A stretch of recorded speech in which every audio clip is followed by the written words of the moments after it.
This is NDTV. And you're watching NDTV Prime. In association with Micromax. Nothing like anything.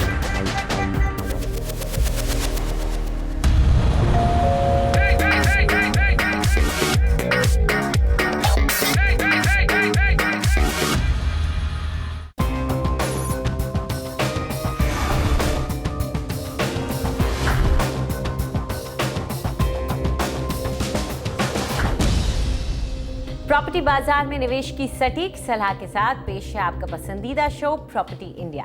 हमारे real estate experts के साथ जानिए कहां आपके बजट में मिल रही है सही प्रॉपर्टी और कहां पर निवेश आपका पैसा कर देगा दुगना। आपके सवालों के जवाबों और रियल एस्टेट की हर बड़ी खबर के साथ मौजूद हैं हम। नमस्कार, मैं हूं अंजलि इस्टवाल। प्रॉपर्टी की दुनिया की सारी हलचल पर हम नजर रखते हैं। फिलहाल आपको बता दें कि अगर आप और जानकारी चाहते हैं तो आप हमारी वेबसाइट ndtv.com/property पर जा सकते हैं। आइए एक नजर डाल लेते हैं कि आज क्या क्या है खास। राजधानी दिल्ली के बाहरी इलाके में बनेगी एक स्मार्ट सिटी। मोदी सरकार की 100 स्मार्ट सिटीज में से एक। नजफगढ़, नरेला और आसपास के इलाकों की 60,000 एकड़ जमीन पर डीडीए बनाएगी स्मार्ट सिटी। रिहाइश या निवेश के लिए शहर के कौन से इलाके हैं सबसे बेहतर, पाइए अपने सवालों के जवाब। और बिल्डरों से परेशान खरीदारों की हमारी खास सीरीज में आज एक नजर डीएलएफ के खरीदारों पर।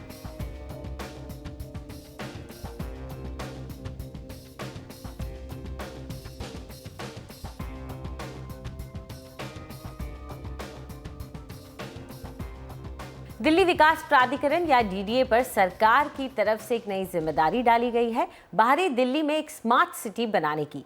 बीजेपी ने सरकार में आते ही देश में 100 स्मार्ट सिटी बनाने का वादा किया था और इसके लिए करीब 7,000 करोड़ इस साल के बजट में अलग से रखे भी गए हैं।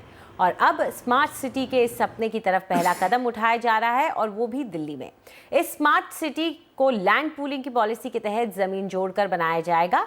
इसके लिए डीडीए ने प्रस्ताव तैयार करने का काम शुरू कर दिया है। इसके लिए नजफगढ़, कंझावाला और नरेला और उनके आसपास के करीब 60,000 एकड़ इलाके को एक ऐसे शहर में बदला जाएगा जहां दूसरी सहूलियतों के साथ साथ 100% पार, 100% इंटरनेट कनेक्टिविटी, 24 घंटे पानी की सप्लाई और हाई फ्रीक्वेंसी मास ट्रांसपोर्ट यानी नए मॉडर्न परिवहन की व्यवस्था होगी। इसे देश की पहली smart city Gujarat international finance tech city यानी गिफ्ट सिटी की तर्ज पर ही बनाया जाएगा। डीडीए स्मार्ट सिटी के लिए वाटर रिसाइकलिंग और सॉलिड वेस्ट मैनेजमेंट के लिए भी कंसल्टेंट्स की मदद लेगा। तो चलिए इस पूरे मुद्दे पर ज़्यादा चर्चा करते हैं और इसके लिए हमारे साथ मौजूद हैं रमेश मेनन जो कि डायरेक्टर हैं सर्टिस रियल्टी लिमिटेड के, और प्रोफेसर जे.एच. अंसारी जो कि टाउन एंड कंट्री प्लानर हैं और फॉर्मर डायरेक्टर हैं school of planning and architecture के। आप दोनों का स्वागत है हमारे स्टूडियो में। तो शुरुआत आपसे करते हैं रमेश। सुनने में बहुत अच्छा लग रहा है कि एक स्मार्ट सिटी बनेगी और वो भी दिल्ली में ही बनेगी, दिल्ली की सरहद के ही अंदर बनेगी, लेकिन क्या डीडीए इसको करने का मादा रखता है? देखिए, शायद आज डीडीए को खुद भी विश्वास नहीं है कि वो ये कर सकते हैं, पर ये डीडीए के कॉन्फिडेंस से ज़्यादा हम ये मान के चलें कि ये दिल्ली शहर की एक ज़रूरत है। दिल्ली अपने आप में एक शहर नहीं, हमारे देश की राजधानी है, तो इसको अपने आप में एक मिसाल बनाने की कोशिश है सरकार की, ताकि इस मिसाल को देश के बाकी हिस्सों में भी इसको डुप्लिकेट किया जा सके।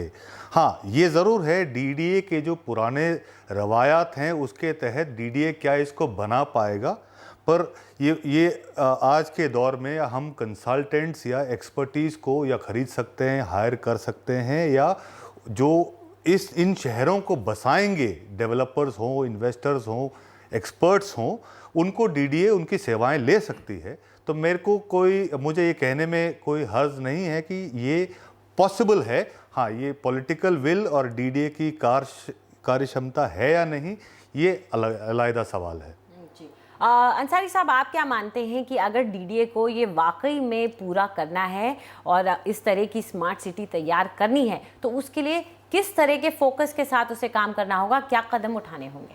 देखिए, पहली बात तो मैं ये बताऊं कि ये दिल्ली के बाहरी इलाके में जो भी अब डेवलपमेंट होना है इस मास्टर प्लान के तहत, वो एक लैंड पूलिंग पॉलिसी के अंदर होना है। इसका मतलब पब्लिक प्राइवेट पार्टनरशिप। तो जो भी डेवलपमेंट होगा उसमें डीडीए का रोल सिर्फ फैसिलिटेटर का होगा। ज़मीन जो लेके आएंगे प्राइवेट डेवलपर्स लेके आएंगे, और फिर प्राइवेट डेवलपर्स ही उसके ऊपर जो भी डेवलपमेंट होगा उसको करेंगे।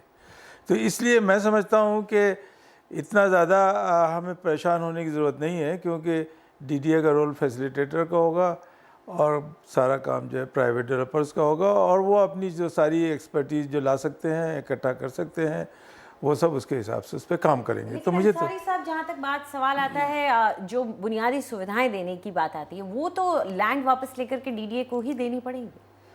जी, लैंड वापस तो डीडीए को पूरी नहीं देनी पड़ेगी। वो लाएंगे 100%, तो उसमें से सिर्फ 40% को वापस मिलेगी।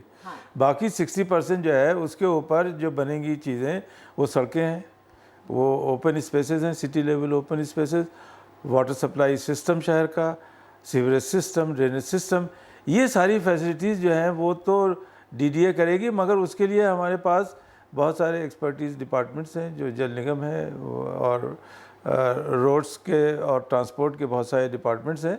मेरे ख्याल में वो सक्षम है इस काम के लिए, वो कर सकते हैं। और जो ये तो मेन ढांचा वो बनाएंगे, मगर उसके ऊपर सारा डेवलपमेंट, चाहे वो रेजिडेंशियल डेवलपमेंट हो, चाहे इंडस्ट्रियल डेवलपमेंट हो, चाहे कमर्शियल डेवलपमेंट हो, तो प्राइवेट सेक्टर को ही करना होगा। जी बिल्कुल। रमेश, आप इस सिटी को किस तरह से देखते हैं, कितना फ़ायदा इसका होगा दिल्ली जैसे शहर को? देखिए, जब दिल्ली का मास्टर प्लान 2007 में नोटिफाई हुआ था, तो उसमें प्रियम्बल में लिखा गया था, evolve Delhi into a global Megapolis, यानी दुनिया के बाकी विकसित देशों के राजधानियों के मुकाबले का शहर बनाएं। दूसरा, क्वालिटी ऑफ लाइफ, जो दिल्ली करीब 60% दिल्ली अनऑथराइज तरीके से बसा हुआ है इस वक्त, तो उसमें quality of life, quality of amenity services बहुत कम है।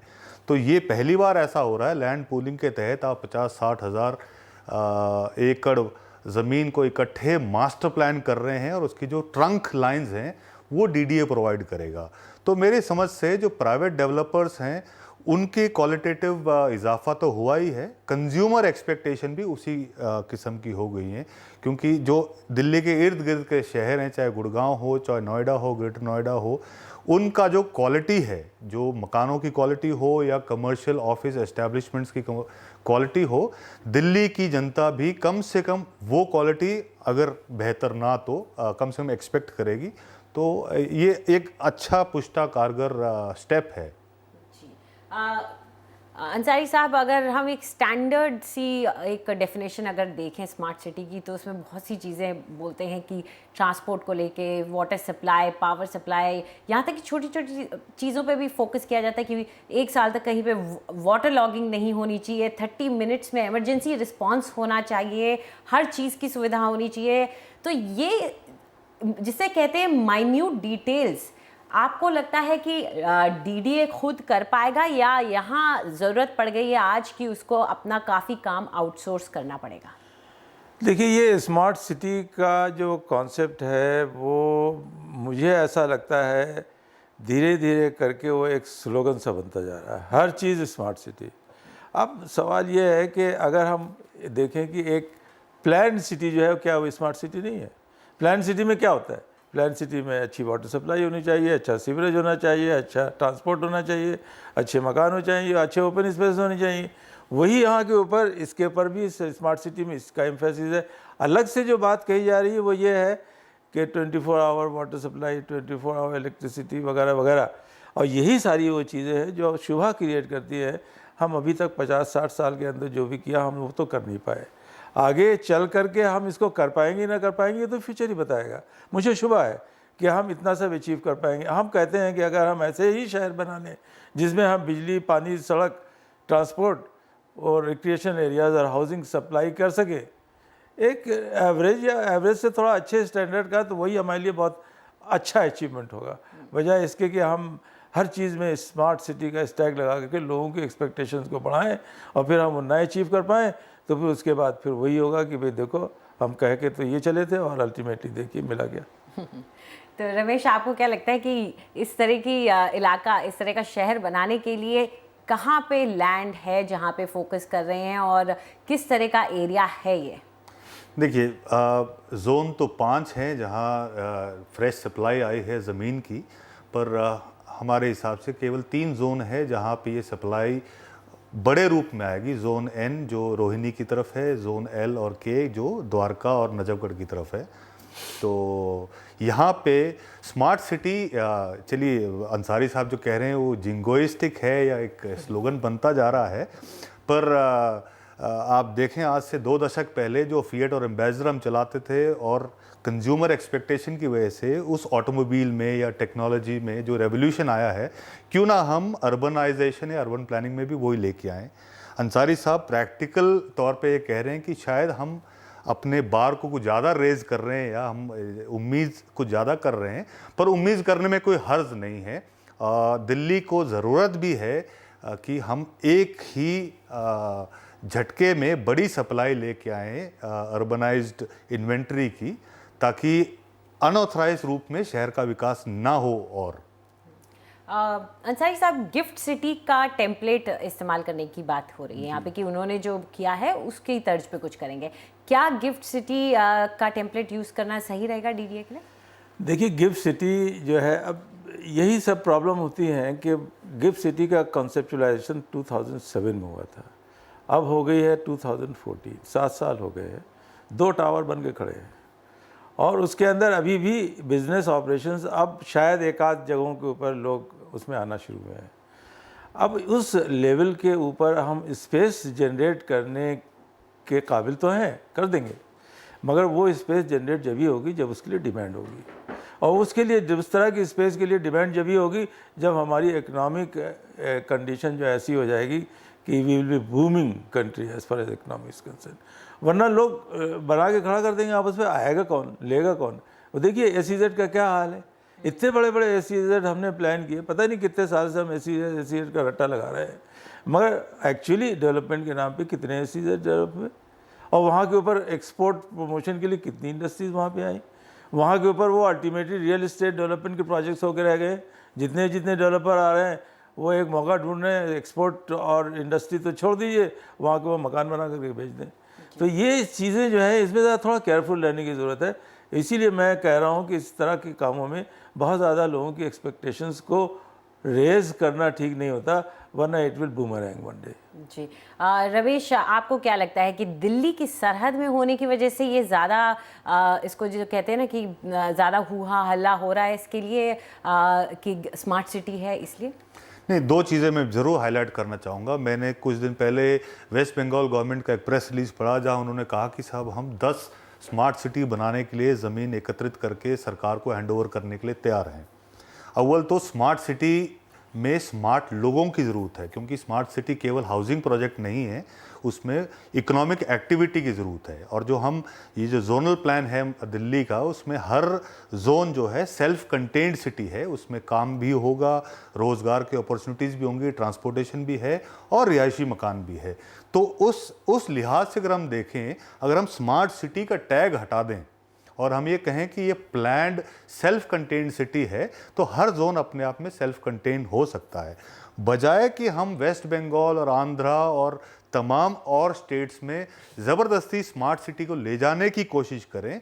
दिल्ली एक ऐसा शहर है जहां आंकड़ा ये कहता है कि 2021 तक 1 करोड़ की आबादी में वृद्धि होगी, तो 1 करोड़ लोगों के लिए मकान, उनके लिए रोज़गार, उनके लिए ट्रांसपोर्टेशन वगैरह की प्लानिंग तो ज़रूरी है। तो वो स्मार्ट प्लानिंग हो जाए और स्मार्ट एग्जीक्यूशन हो जाए, नाम उसका चाहे हम स्मार्ट सिटी रखें या ना रखें, तो दिल्ली को ज़रूरत है वाकई में। जी, और अंसारी साहब, अगर दिल्ली की सरहद में इस तरह का इतना सप्लाई आ जाता है तो क्या इसका असर आप NCR में के मार्केट पे पड़ते हुए देखते हैं? देखिए, आज तक तो कभी ऐसा हुआ नहीं कि रियल एस्टेट प्रॉपर्टीज़ में कोई कमी आई हो, जब बहुत ज़्यादा डिमांड भी नहीं थी। अभी देखिए इन सालों में एक स्लैक इकनॉमी चल रही है, उसके बावजूद रियल एस्टेट प्रॉपर्टी में कोई बहुत ज़्यादा कमी नहीं आई। और मैं ये कहता हूँ कि जो मेनन साहब कह रहे हैं वही चीज़, वही मैं भी कह रहा हूँ कि हम बजाय स्मार्ट सिटी का ढिंढोरा पीटने के हम प्लान सिटी की बात करें। और मैं कहता हूँ अगर हम सिर्फ नोएडा में चले जाएं और नोएडा, ग्रेटर नोएडा के दोनों तरफ जो आज डेवलपमेंट हो रहा है वो इतना अच्छा डेवलपमेंट हो रहा है कि वो किसी भी स्मार्ट सिटी के डेवलपमेंट से कम नहीं है।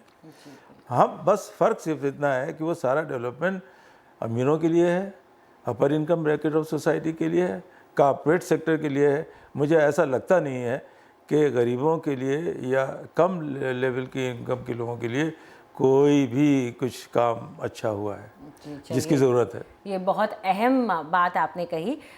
स्मार्ट सिटी तो बन रही है, लेकिन आशा करते हैं कि स्मार्ट सिटी को बनाने के चक्कर में ऐसी ज़रूरी बातों को ना भूला जाए। हालांकि डीडीए पर ये जिम्मेदारी डाली गई है, डीडीए पर सवाल अक्सर उठाए जाते हैं, लेकिन अगर मदद लेगा वो कंसल्टेंट्स की और प्राइवेट सेक्टर की तो कोई भी काम मुश्किल नहीं है।